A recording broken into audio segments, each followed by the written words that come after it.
कबीर कर्म इस भव सागर से न्यारा कर्म है। देखिए दोस्तों, मैं भूपेंद्र सिंह, मैं जितनी भी बात करता हूँ स्पष्ट बात करता हूँ। आप मेरी वीडियो को जाकर सुन सकते हैं। कल परसों मैंने वीडियो डाली थी पिता कबीर के नाम से। देखो दोस्तों, आज मैं आपको एक बात को स्पष्ट करता हूँ और स्पष्ट ही समझना और स्पष्ट ही मानना। देखो, कल को आप ये मत कहना कि गुरु कबीर ने हमें अधूरा ज्ञान दिया है। कबीर कभी भी अधूरा ज्ञान नहीं देते हैं, अधूरा ज्ञान लोग देते हैं। कबीर कभी भी अधूरा ज्ञान नहीं देते हैं।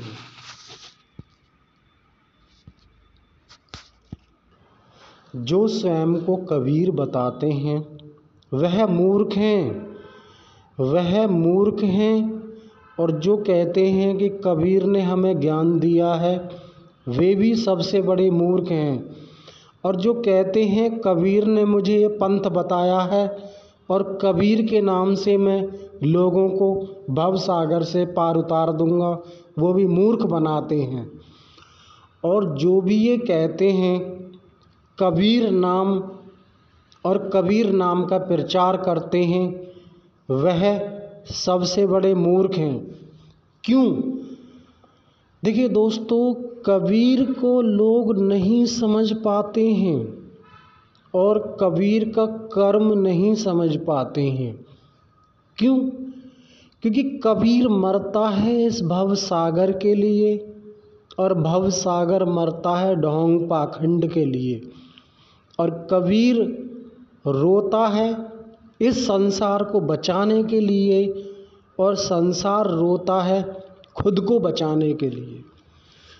खुद को इंसान तभी बचा सकता है जब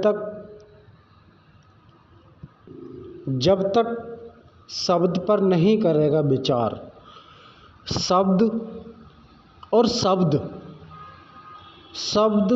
अनेक हैं, परंतु इस भव सागर से निकालने वाला शब्द आखिर एक है। देखिए दोस्तों, आज मैं आपको बताता हूँ कर्म की गति। कर्म ने किसको नहीं सताया? आप जानते हैं, आपने कर्म योग पढ़ा है, आपने धर्म योग पढ़ा है, आप सारे योग पढ़ते हैं, सारे ग्रंथ पढ़ते हैं। बात करते हैं एक बार ग्रंथ के बारे में। जो लोग ये कहते हैं कि ग्रंथ हमारे पवित्र हैं, हाँ मैं मानता हूँ पवित्र हैं, परंतु जो लिखी पढ़ी हुई बातों पर विश्वास करते हैं वह सबसे बड़े मूर्ख हैं। कैसे? एक बात बताइए, क्या तुमसे ज़्यादा खुद को तुम जान सकते हो? तुमसे ज़्यादा तुम्हें कोई जानता है? नहीं जानता।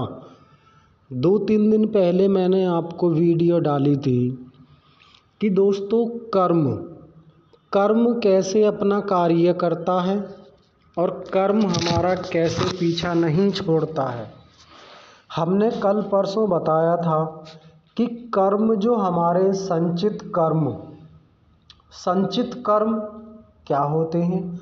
संचित कर्म हमारे ये होते हैं जो हमने पहले कर्म किए हैं वही कर्म हमारे प्रारब्ध बनते हैं।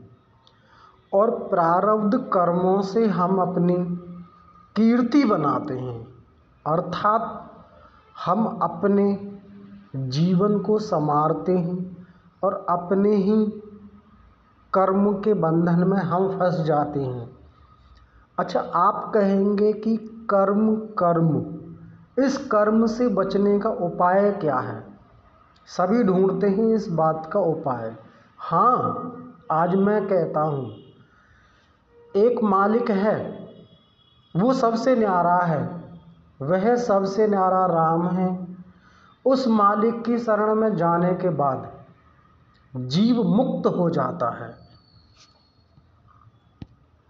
अगर ऐसा नहीं होता इस भव सागर में या इस दुनिया में कोई उस भगवान पर आस्था नहीं रखता और कोई उस भगवान को नहीं मानता और उस मालिक का सिमरण नहीं कर पाता। क्यों? क्योंकि पाखंडी लोग जो होते हैं वह पाखंड करते हैं और जो धर्म को मानने वाले लोग हैं वो एक तरफा अपना धर्म की बात करते हैं। आप कहेंगे कि वह कौन है? देखो दोस्तों, मैं ईदलपुर दीमरी जिला बुलंदशहर का रहने वाला हूँ। मैं आपको जितनी भी बात बताता हूँ वह स्पष्ट बात बताता हूँ। कल परसों मैंने आपको बताया था कि हमारे कर्म और हमारा धर्म और हमारा प्रारब्ध कर्म ये हमारा पीछा नहीं छोड़ते हैं। हाँ जी, ये बात सत्य है। मैं आपसे कहता हूँ, आप अपने कर्मों को देखें, आप अपने निज कर्मों को देखें कि आप गलत कर रहे हैं, कि आप सही कर रहे हैं। उन कर्मों की परख करें। देखो, आज मैं कर्म कर रहा हूँ। क्यों कर रहा हूँ? क्योंकि मैं केवल कार्य करता हूँ कबीर का। आप इस बात को अपने दिमाग से वहम निकाल देना, क्योंकि वहम को निकालने का अर्थ ये है, कभी भी ये मत सोच लेना कि मैं संत रामपाल के लिए कर्म करता हूँ या मैं नितिन दास के लिए कर्म करता हूँ या मैं किसी भी संत महात्मा के लिए कर्म करता हूँ। नहीं। देखो दोस्तों, मैंने आपको बताया था कि मेरा ही कर्म, 2-3 दिन पहले मैंने आपको वीडियो डाली है कि मेरा ही कर्म मेरा ही उपहास उड़ाएगा। आज नहीं कल उड़ाएगा, कल नहीं परसों। क्यों? मैंने क्यों बोला था इसका उदाहरण समझिए आप। मैंने एक यूट्यूब चैनल बनाया है। मैंने आपको ये भी बताया था कि मैं ऐसा नहीं कि मैंने कभी पाप नहीं किया होगा या मैं पुण्य को ही अपने पास रखता हूँ या मैंने कभी जीवन में, आजीवन में या पुनर्जन्म में या कभी मैंने गलत कार्य नहीं किया होगा। हाँ, मैं स्वीकार करता हूँ, मैं मानता हूँ और मैं जानता हूँ मैंने गलत किया है। मैं गलत करके ही अच्छे कार्य को कर रहा हूँ। क्यों? क्योंकि मैंने अपने कर्मों को देखा, मैं कैसे कर्म कर रहा हूँ। मैं नित दिन अपने कर्मों को देखता हूँ, मैं उसी के अकॉर्डिंग मैं आपसे बात करता हूँ। दोस्त, कितने भी यूट्यूब चैनल सुनिए आप, कितने भी धर्म शास्त्रों को पढ़िए आप, और कितने भी आप तीर्थ स्नान जाइए आप, बिना शब्द के नहीं होता है उद्धार।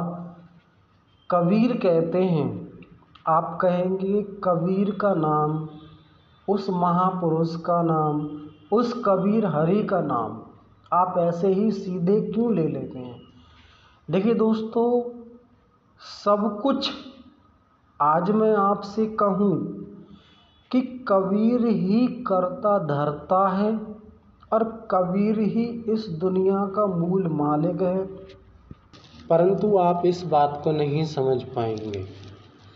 मैं आपको बताता हूँ, सद्गुरु कबीर ने गुरु की महिमा गाई है।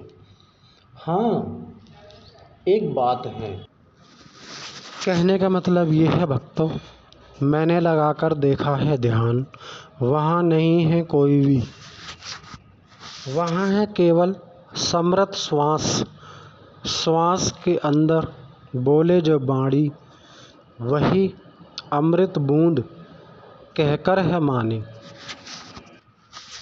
संत रामपाल को मानने वाले भी सुने या किसी को भी मानने वाले सुने, ध्यान लगाकर देखें, अपनी श्वासों पर ध्यान को केंद्रित करें, वहाँ कौन है वह जिसकी श्वास चलती है।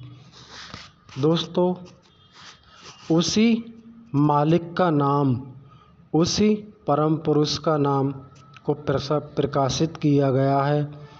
अगर आप धार्मिक जानते हैं या खुद को मानते हैं, उस नाम का सिमरण करें। बाद बाकी इस भवसागर को कोई भी नहीं है उबारने वाला। वही है राम हमें मारने वाला, और वही राम है हमें इस दुनिया से तारने वाला। नमस्कार दोस्तों।